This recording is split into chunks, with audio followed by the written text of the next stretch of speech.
गोंदिया जिल्ह्याच्या आमगाव विधानसभा मतदारसंघाचे काँग्रेस पक्षाचे माजी आमदार सहस्राम कोरोटे यांनी काँग्रेसला रामराम करत शिवसेना शिंदे गटात उपमुख्यमंत्री एकनाथ शिंदे यांच्या उपस्थितीत प्रवेश घेतला आहे। तर त्यांनी या दरम्यान 2024 विधानसभा निवडणुकीचा खापर तत्कालीन प्रदेशाध्यक्ष नाना पटोले यांच्यावर फोडला आहे। 2024च्या या विधानसभा निवडणुकीत काँग्रेस पक्षाचे महाराष्ट्र प्रदेश काँग्रेसचे अध्यक्ष नाना पटोले यांनी सर्व महाराष्ट्राच्या काँग्रेस पक्षाचा नाश करण्याचे काम केले। त्यांनी एक नारा लावला होता, जहां नाना वही जाना। परंतु आता संपूर्ण महाराष्ट्राच्या काँग्रेसमध्ये एकच झालेला आहे, जहां नाना वहां कभी नहीं जाना।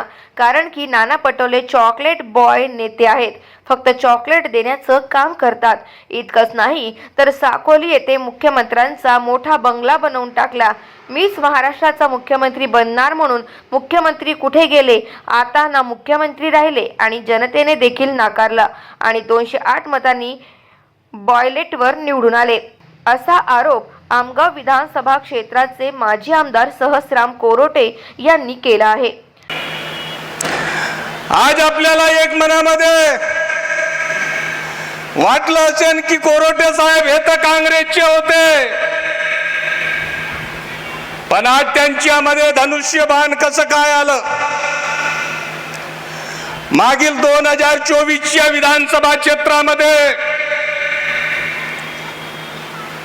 काँग्रेस पक्षाचे महाराष्ट्र प्रदेश काँग्रेसचे अध्यक्ष नाना पटोलेनं सर्व महाराष्ट्राचा नाश करण्याचं काम केलं। अरे त्यांनी एक नारा लावला होता कि जहां है नाना वहां जाना। लेकिन परंतु आता संपूर्ण महाराष्ट्राच्या काँग्रेसमध्ये एकच झालेलं आहे, जहां नाना वहां कभी नहीं जाना।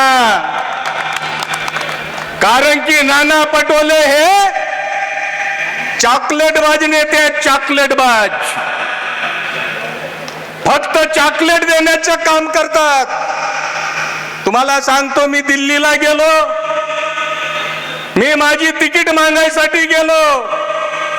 AICCच्या दरवाज्यावर जेव्हा पोहोचलो तेव्हा नाना पटोले मला म्हणाले, तर त्यांनी मला AICC मध्ये बोलावलं आणि त्यावेळेस दरवाज्यावर सांगितलं, अरे सहस्राम कोरोटे तुम्ही या ठिकाणी कशाला आले?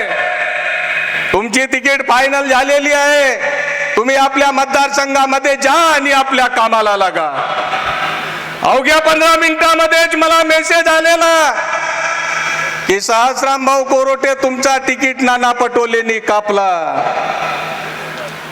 असं यांनी एवढं मोठं माझ्यासोबत घात करण्याचं काम केलं। मी संपूर्ण गाव पातळीमध्ये गावागावामध्ये जाऊन कार्यकर्त्याला एकत्र करून संघटना बळकट करण्याचं काम केलं, संघटना मजबूत करण्याचं काम केलं, पक्षाला मजबूत करण्याचं काम केलं। पण ऐन वेळेवर माझी तिकीट कापून काँग्रेसच्या प्रदेशाध्यक्षांना एवढं मोठं पाप केलं, महाराष्ट्राला संपवण्याचं काम केलं। मुख्यमंत्री मी असताना मी देवेंद्रजी अजितदादा महायुतीने निर्णय घेतला, मुख्यमंत्री माझी लाडकी बहीण योजना सुरू करण्याचा। लाडक्या बहिणींना जी योजना सुरू झाली त्यांनी जरा हात वर करा बरं।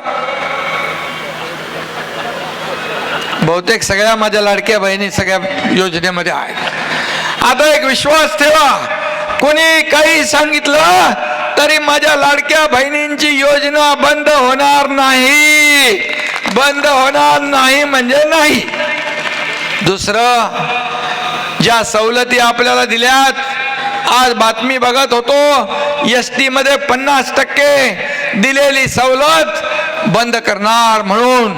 पण मी सांगतो, ST मध्ये 50% दिलेली सवलत देखील बंद होणार नाही, बंद होणार नाही। आणि माझ्या ज्येष्ठांना देखील सवलत दिली आहे, ती बंद होणार नाही। गाव माझा न्यूज करिता राधाकिशन छुटे, गोंदिया।